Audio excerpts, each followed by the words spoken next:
Kalau buat saya sendiri itu pakainya tisu makan sih. Makan ya benar ya. Biar lebih nyerap. Nyerap ya.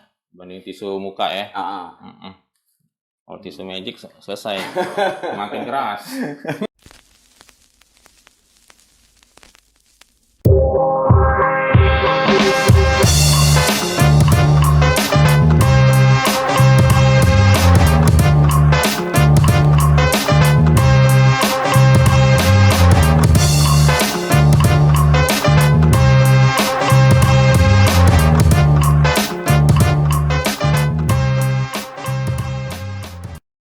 Welcome back to Palembang Subkultur, channel YouTube kita.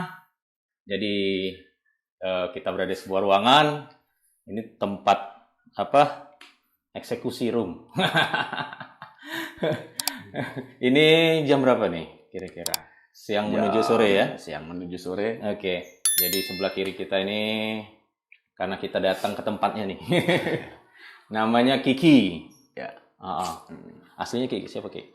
Namanya Ki? Namanya aslinya Rizky. Rizky. Bukan ini, Brad Pitt ya? Bukan. Jadi kita datang ke sebuah studio. Kalau kalian lihat bisa lihatnya nih ya. Apalah nih teman-teman nih. Ya ini studio tato ya. Home studio sih lebih. Home studio. Pasti ada nama ya? Ya. Apa namanya? Mulfa House. Mulfa House. Mulfa House. Mulfa House ya. Nama Mulfa. Yang nama siapa tuh? Agak susah namanya. Mulfa House. Ada lagi ujungnya? Enggak, cuma enggak ada. Mulfa House tato lah ya. Oke. Kalau dibilang ini ini teman tongkrongan lama. Iki nih. Ya, zaman inilah ya. Zaman dulu tempatnya masih eksis ya. Gimana coba? Belum mas ya. Jadi ada lagu kayaknya. Lagunya anak tongkrongan, benar nggak? Bukan ya? Anak jalanan. Salah. Nah jadi pasti kita bahas tentang dunia tato lah ya, Palembang. Ngomong-ngomong ini di jalan apa? Aku nggak tahu nih. Maksudnya? Jalan studio ini. Oh untuk daerahnya Talang Kerangga dong. Talang Kerangga.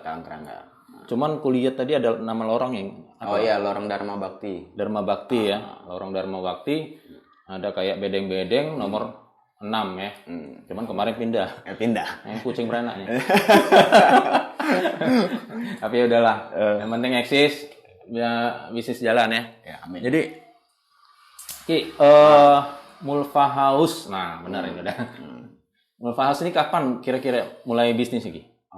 Untuk Mulfa House sendiri untuk buka di home studio sendiri ya, itu kisaran tahun-tahun 2020-an lah.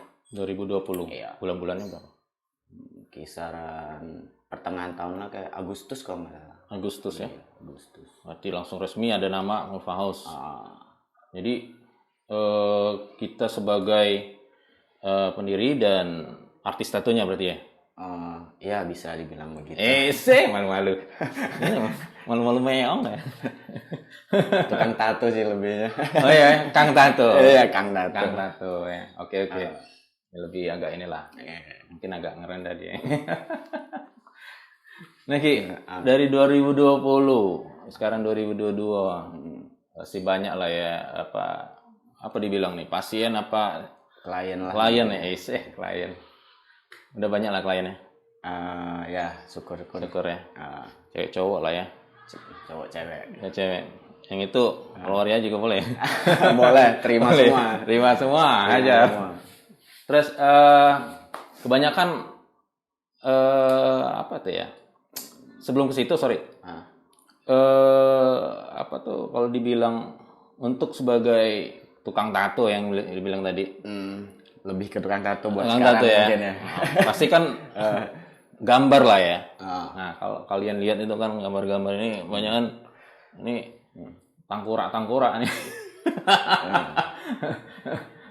Tengkorak. Mungkin kesukaan lah ya. Jadi di sini apakah tukang tato itu harus bisa ngegambar dan juga apa dia harus ada background di pendidikan atau gimana tuh? Sebenarnya nggak harus juga sih. Tapi sebenarnya menggambar itu kan basicnya. Ya. Basic. Dengan bisa menggambar sendiri,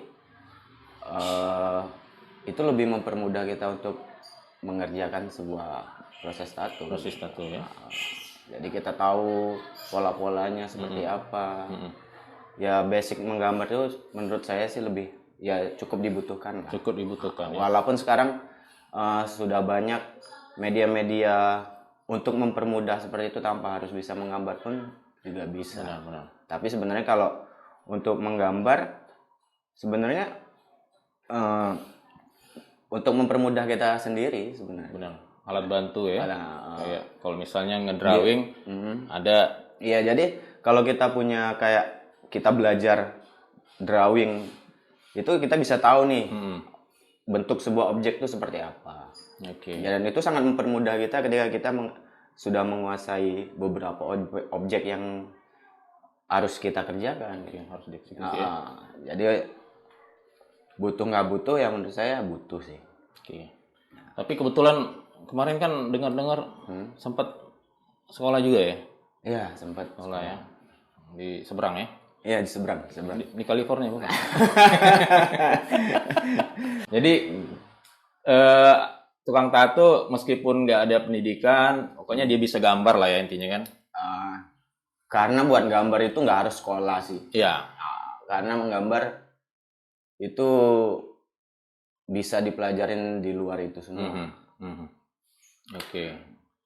Termasuk juga dia pengetahuan tentang kalau di tato kan pasti ada alat-alat dan ya itu sebenarnya basic sih bisa di-sharing sama teman-teman pegiatnya sendiri. Sambil berjalan lah ya, berarti sambil berjalan lah. Terus nah tadi kan bilang ya harus sambil berjalan dan perlengkapan peralatan tato ini kan banyak nih. Banyak sih, lumayan banyak. Nah kira-kira apa aja nih Ki yang standar lah ya supaya bisa mulai nato? Untuk proses itu yang pasti dibutuhin ya mesin tatonya sendiri, ya. Jarum. Ada nggak Ki? Mesin tato ada sih ini. bagian. Nah ini beberapa senjata jir-jirnya nih ya. Beberapa alat yang dipakai. Ini ada ini sih sebenarnya. Oke. Ada mesin coil sama. Coba tunjukin Ki. Mesin coil. Mesin coil. Ini ya? Iya. Itu yang coil. Single coil. Kelihatan? Mesin juga tergantung kebutuhannya. Oke. Apa misalnya kayak untuk liner bisa pakai coil mungkin. Untuk bisa lebih solidnya. Atau untuk yang lebih pengerjaan blok-blokan seperti tribal seperti itu. Kalau yang itu sama? Sama, ini yang 2 coil. Oh, 2 coilnya. Gitu ya. Tapi rata-rata kalau mesin rotary. Oh, rotary buat apa nih? Bisa buat minimalis lebih enak sih ngerjain. Oh gitu. Oh paling enggak di kategori inilah ya. Tapi balik lagi kenyamanan sendiri sih mana yang lebih ininya. Oh balik-balik tergantung kebutuhannya sendiri. Tapi kalau misalkan, nah selain ini apa nih? Sorry. Selain ini ya ada perlengkapan kebutuhan lainnya seperti kayak clip cord. Itu untuk dari mesin ke power supply. Segala macam. Itu yang untuk ini ya mesinnya ya? Untuk mesin. Terus selebihnya ya kayak jarum, alat-alat ininya ya? Jarum yang untuk natonya. Ada cartridge, jenis cartridge. Seperti ini. Ini apa nih? Jarum cartridge. Oh, jarum cartridge. Nih. Terus ada juga jarum yang aja. Jarum seperti ini. Jarum. Nah, ini jarum. Jarum. Banyak jenisnya juga nih jarumnya. Iya, banyak jenis dan ukuran ya. Tergantung kebutuhannya juga. Tapi jangan jarum yang asal ya. Jarum printer kantor jangan. Oh ya, itu sih kurang lebih sih untuk kebutuhan lainnya kayak seperti tinta ya. Ada juga butter tuh seperti kayak Vaseline gitu untuk biar lebih gampang masukin tinta ke kulit. Biar nggak kering kulitnya. Ya kurang lebih seperti itu sih untuk kebutuhan tinta. lengkap. Dan perlengkapan tambahan lainnya pasti Ya, yang untuk sterilnya, Steril, sarung tangan, sarung tangan, nah. tisu basah. Bukan tisu magic ya. Tisu basah. Oh, tisu ya, tisu yang kering ya biasanya. Ya, tisu. Kebanyakan tisu yang kayak makan ya buat. Kalau buat saya sendiri itu pakainya tisu makan sih. Makan ya benar ya. Biar lebih nyerap aja sih. Nyerap ya. Dibanding tisu muka ya. Kalau tisu magic selesai. Makin keras. Ya kurang lebih kayak gitulah untuk perlengkapan peralatan. Untuk kalau masalah ini Ki, ini kan banyak kayak tadi gue bilang cewek cowok kan. Terus banyak kan order yang desain seperti apa Ki? Untuk saat ini sih lebih banyak yang ke minimalis sih untuk sekarang. Mungkin kayak nama ya? Nama, terus simbol-simbol, terus yang gambar-gambar minimalis simetris gitu. Jadi lebih ke desain minimalis sih untuk yang enggak pula kayak berapa dimensi gitu ya? Enggak ya. Banyak kan cewek cowok enggak sampai sekarang ininya di sini yang terima? 50-50 sih. 50 ya. Kayak gitu ya. So cewek semua. Keren berarti ini. Ini termasuk kita nih. Bocor. Nah, jadi disinilah ruang eksekusi. Nah ini.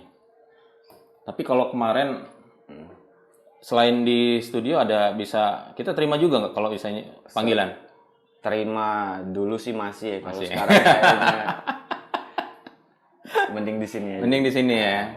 Ya namanya juga sebuah proses lah ya. Kadang-kadang bisnis kan awalnya nggak punya studio, terus itu ya mau yang kayak gitulah, mobile lah kayak gitu kan.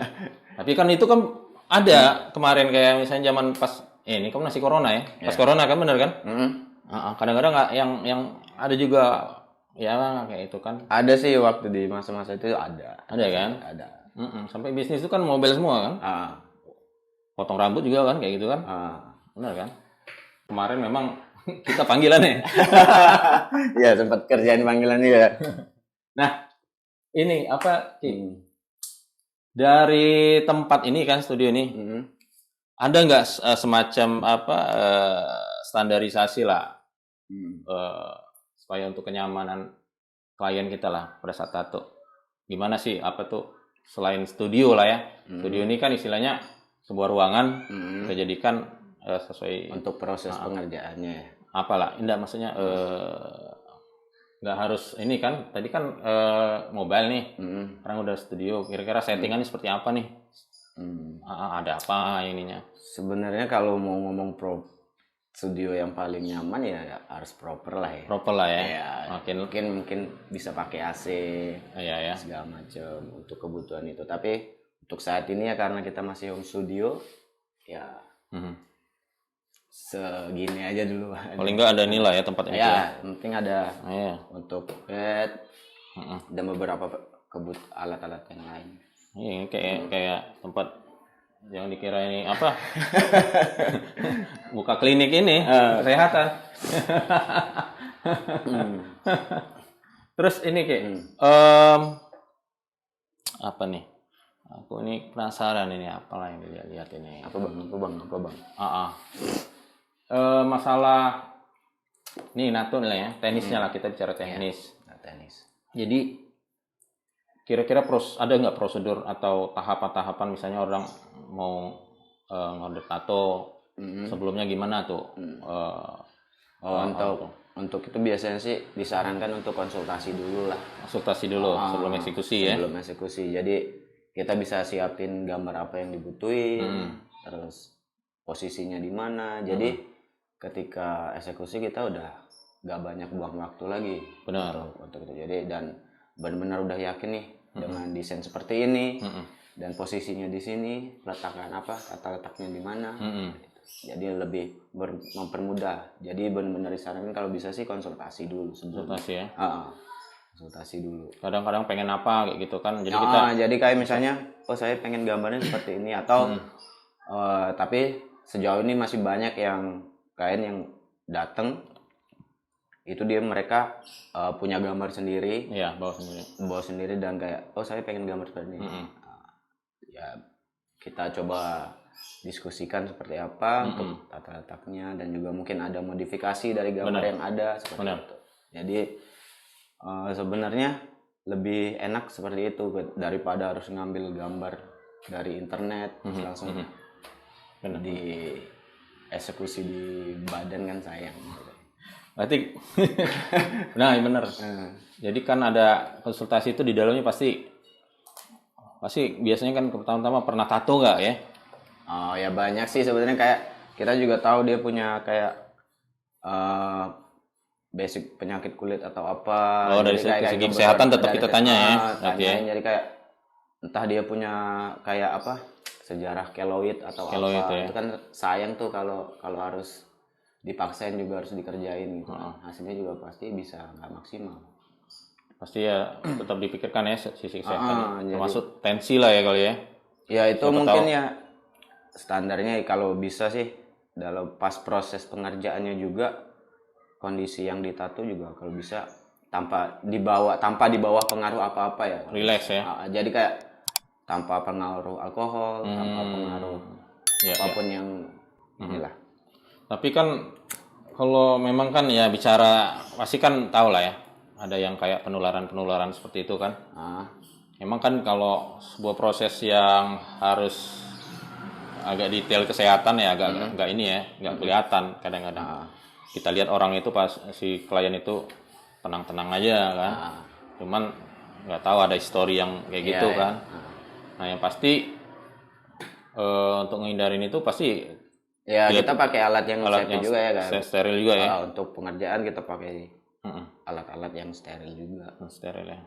Buat ngindarin lah ya. Buat menghindari juga. Nah, itu memang. Jadi seenggaknya cukup inilah menjaga lah. Menjaga ya.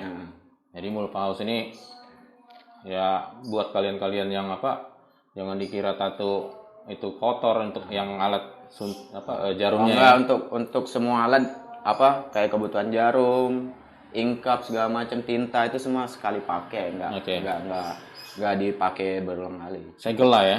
Semua ada tanggal-tanggal expirednya, ada semua. Nah, itu. Nah, itu kan banyak yang order nih Ki. Ini bocor-bocoran lah ya. Kurang lebih lah ya kisaran berapa nih kira-kira kalau mau nato nih? Untuk tato sendiri dari minimalis tato itu startnya dari 400.000. Itu per apa? Itu untuk minimal price-nya ya saya hitung per 400.000. Tapi untuk itu ukurannya 5x5 lah. 5x5 senti. Kira meter tadi. Makanya tadi aku bilang tadi. Tapi untuk lebih dari itu kita hitungnya per senti. Per senti. Sentimeter. Jadi seberapa besar medianya. Penyelesaian tato itu sendiri ada nggak? Harus ada standar kayak misalnya, nih gambar ini paling kurang lebih 2 jam gitu. Untuk kisaran pengerjaannya. Ya bisa dilihat dari gambar yang dibutuhin. Kayak gitu ya. Semakin detail mungkin semakin butuh waktu yang lebih panjang untuk ngerjain itu. Jadi kalau misalnya nih sudah eksekusi, terus ya biasanya kan jadinya kan agak lama nih kering kan kayak gitu kan. Berapa lama ya kering itu? Balik ke yang satunya sendiri. Si kliennya ya? Kulitnya tergantung balik ke kulit sendiri. Kayak gitu ya. Kemampuan terus juga pengerjaan tatonya, tato seperti apa nih? Kalau yang mungkin kayak full blok ya. Itu mungkin cukup lama. Cukup lama ya. 1 minggu. Kurang lebih ya. Kurang lebih ya. 1 minggu 10 hari itu bisa nyampe segitu. Terus perawatannya apa? Seperti apa tuh? Sebenarnya banyak sih untuk perawatannya sendiri. Dijual-jual kayak ada tato aftercare seperti itu. Itu bisa didapetin di online juga bisa. Aku pernah beli itu. Kalau salah kayak lotion itu ya. Iya, kayak lotion ya. Di online ya. Cuman kita kalau yang nggak di online apa standarnya? Alternatifnya? Nggak ada sih untuk proses penyembuhannya, paling cukup dibersihin aja. Bersihin itu ya? aja. Oke. Paling dibersihin pakai air biasa, tapi air bersih ya gitu. Taunya lupa dia kan pas mandi Untuk Bukan. mandi. selesai. Nggak jadi tuh tato. Yang pasti jangan disabunin sih. Itu ya. Ketika masih proses luka seperti itu jangan disabunin. Sabunin yang lain boleh? boleh. Ini kalau selesai itu kan udah kering terus ya ngelupas sendiri lah. Tahu-tahu hasilnya masih kurang ini nggak apa ada jarang kayak gitu. Nah kira-kira masih ada garansi nggak? Untuk garansi sih kita tergantung pas proses pengerjaan ya. Kayak kita udah kasih tahu nih beberapa prosedur sebelum proses penatuan, kayak misalnya yang ditato harus dalam kondisi sadar. Oh gitu. Tanpa pengaruh apapun. Oke. Jadi dia ngelihat ya. Jadi ketika dia ngelanggar itu semua dan hasilnya nggak maksimal, itu bukan tanggung jawab kita dong. Baik lagi jadi kayak kerjasama juga nih. Oke. Jadi dari klien sama ini untuk proses hasil jadinya seperti apa. Ya itu baik-baik kan seperti misalnya entah dia ada sejarah penyakit kulit yang mungkin beda sama yang lain seperti apa. Itu kan nggak bisa jadi tanggung jawab kita dong. Tapi kalau agak jarang nih Ki. Misalnya kan karena kita mungkin ada yang lupa kan, siapa tahu kan. Ya. Misalnya harus ada garis di sini. Ternyata pas digambar memang ada garis. Itu mungkin bisa untuk misal ada kesalahan dari kita sendiri mungkin ada. Bisa lah ya. Jadi balik lagi. Jadi buat kalian yang mau ini kalau mau nato ya ada lah proses untuk apa bisa balik dan perbaikin lagi atau yang kesepakatan awal yang gambar tadi ya. Jangan dibuat-buat tapi. Nah, pas nato ini kan adalah tingkat kesulitan ya kayak. Ya, kesulitan. Nah, mungkin juga ada yang lain lah ya. Mungkin bisa juga ada kebutuhan lain lah ya, kayak peralatan. Kalau sudah yang jalan sekarang ini kayak kesulitan-kesulitan yang di mananya? Apa pas nato apa ada kebutuhan-kebutuhan lainnya? Nggak ada sih sejauh ini. Ya kesulitan paling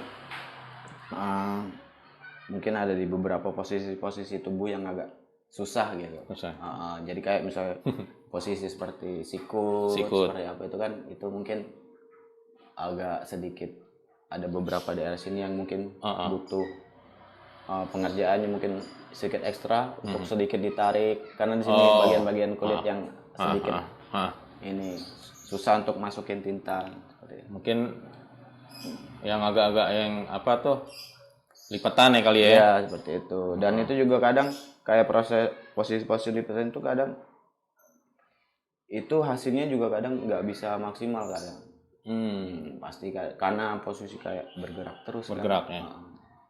Di bagian otot seperti itu. Ya, terkadang kan ada juga yang ngorder sampai ke muka gitu kan? Ada sih ada. Ada ya. Nah kalau ke bagian yang dekat dengan tulang lah ya, tengkorak lah kayak gitu. Nah, itu sakit nggak kayak gitu? Sakit sih pasti Bang. Sakit ya? Dipastikan sakit. Sakit ya? Karena belum pernah gitu. Paling biasa kebanyakan orang-orang order ya bagian ini ya, tangan, kaki ya, badan ya. Gitu leher. Ya. Terus bagian itu pernah nggak? Pernah ya. Serius? Pernah ya. Nah itu jujur ya. Ya, terkadang memang permintaan klien ya. Itu ya. Tergantung kebutuhannya. Jadi balik lagi kesepakatan, benar nggak? Kesepakatan ya. Kalau misalkan dia ada istilah itu membatasi daerah yang ini nggak bisa dijamah, artinya ya itu tadi ya. Konsumen adalah raja ya. Kita tergantung kebutuhan mereka di mana, untuk posisi di mana ya. Kita siap kerjain dan harus profesional juga ngadepin itu. Nah, profesional. Nah, kalau nggak profesional selesai. Hancur semuanya Bang. Mampus loh. Terus kalau ini kesulitan kayak pemenuhan alat-alat segala macam ada semua apa? Kalau di kan ini apa? Kebetulan kalau di saya lebih fokusnya tuh ke desain tato yang black work sama minimalis lah. Minimalis ya. Jadi nggak yang full color seperti itu. Jadi lebih fokusnya ke blackboard. Oke, mungkin banyakan yang itu ya order ya. Jadi jadi kebutuhan untuk warna juga emang nggak saya ini. Jadi emang lebih fokusnya ke yang minimalis. Tapi kalau kedepannya mungkin lah ya. Ya mungkin bisa ke depan mungkin. Karena siapa tahu banyakan orderan di saat bulan-bulan sekian banyakan warna gitu kan. Iya. Terus kalau bicara ini Ki, masih alat-alat suntik tinta itu ada masa-masa expired nggak? Ada semua. Ada ya? Ada semua. Berapa lama kurang? Untuk tinta itu ada yang sekitar 2 tahun ada. Kalau jarum? Jarum sama. Sama ya? Sama. Misalnya dari kita pembelian tuh biasanya ada yang seperti sampai 2026, lebih lah 2 tahun. Maksudku tadi penyediaannya juga ada ya untuk distributornya atau agen-agen? Oh ada. Untuk belinya ya? Ada. Untuk sekarang udah ada. Ada masa-masa sulit nggak waktu itu? Kebetulan di masa-masa saya mulai itu udah cukup gampang lah. Gampang ya? Yang penting ada duit lah ya? Iya. Udah cukup gampang untuk bener kan? Untuk pengadaan alat-alat segala macam udah cukup gampang. Iya. Jadi itu di Indonesia ya? Di Indonesia udah ada ya. Jadi nggak sulit mau order keluar lagi lah ya. Cukup gampang. Ini Ki. Masalah tato ini kan sekarang kan makin banyak lah ya. Iya. Orang yang nato kadang-kadang pas ke pasar, ke toko atau kemana kan kayak gitu kan lihat baik yang kita kira yang mulus-mulus nggak taunya ada beberapa bagian yang ditatoin kayak gitu kan. Jadi istilahnya kadang-kadang ada pandangan orang lah ya. Istilahnya kadang-kadang tato itu kriminal gitu. Nah cuman supaya supaya nggak kelihatan itu dan perlawanan itu adalah tato is not crime. Nah kira-kira pandangan khusus yang di Palembang lah ya. Masih ada nggak orang-orang kayak gitu? Masih banyak lah Bang. Masih banyak ya? Iya. Masih ada image yang kayak gitu ya? Masih tetap ada kalau ada ya? Stigma di mana tato itu tetap menjadi ikonnya kriminal kayaknya masih ada. Masih ada ya. Tapi memang balik-balik ke si orangnya ya. Iya, dia mau tato nanti dilihat orang atau ya keluarga dekat lah ya. Apa ini kamu? Ini sorry ini apa diplesetin kan? Boleh ini kan dapat hadiah ciki kan. Untuk stigma sih sampai sekarang tetap ada lah Bang masih, walaupun cukup berkurang lah mungkin ya. Iya. Tapi kalau untuk hilang belum lah. Kalau di Palembang khususnya, di Palembang. Mungkin di kota-kota besar lain mungkin udah cukup terkikis itu. Tapi memang kadang-kadang banyak orang yang yang udah nato itu mematahkan itu dengan pernyataan bahwa ini ada maknanya. Iya. Itu kan rata-rata ya. Nah jadi bagi kalian yang melihat tato jangan dikira itu ya selalu yang jelek-jelek ya. Terkadang kan ada juga yang ini. Cuman kadang-kadang ada sekilas ya tato itu kadang-kadang ada yang lah gambarnya kurang inilah ya. Cuman kadang-kadang ada yang sengaja kayak gitu. Iya. Iya kan? Nah, ya karena pada dasarnya kan tato itu kayak semacam identitas lah. Untuk dari awal-awalnya ada ya, dari salah satu contohnya kayak suku-suku pedalaman masih ada yang di Indonesia lah ya. Di Indonesia sendiri ada karena itu sebuah identitas ya, karena emang tumbuh kembangnya dan beberapa doktrin yang buruk untuk tato di Indonesia ya. Sampai detik ini mungkin stigma itu masih ada nggak mungkin. Ki, bicara tentang bisnis ini kan, studio kedepannya ada rencana nggak? Seperti apa nih? Mulfa House nih. Yang pasti ada lah. Ada. Di mana-mana juga. Ada lah ya. Iya pasti ada. Yang pasti pengen punya studio yang lebih proper juga. Itu keinginannya ya. Biar juga bisa bikin lebih nyaman lah klien untuk di proses pengerjaan tatonya. segala macam. Tapi kalau dari apa? Kalau kita ini kan kita yang memanage sendiri nih. Kalau keinginan ada kayak artis-artis tato tambahan kayak gitu. Ya itu mungkin suatu saat ke depannya kita bisa kerja bareng sama yang lain juga untuk bisa bikin studio yang lebih proper. Itu udah pasti ya. Untuk ke depannya sih bisa seperti itu. Jadi sementara memang dia untuk sementara prosesnya ya dikerjain dulu sendiri. Single fighter dia. Sama seperti kita. Aku udah ngomongnya kayak malaikat nih. Nah, promo-promo di medsos apa aja, Ki? Promo di medsos sih belum ada sih Bang. Ada lah. Itu kan Instagram udah ada ya? Oh iya, untuk medianya sendiri ada di Instagram. Instagram namanya Mulfa House. Mulfa House ya. Nah, nanti kita pasang di deskripsinya lah ya. Selain itu ada nggak di YouTube udah nih? Nggak ada. Ada ya? Ada. Belum. Banyak kan di Instagram ya? Iya, masih di Instagram aja sih untuk beberapa hasil pengerjaan. Oke. Nah, ini kan nanti di YouTube udah ada di PSK channel. Kasih Bang, masih. Seperti ini udah mau ada klien nih kayak ini. Iya. Kita datang nih langsung ada klien di luar itu. Amin kusut.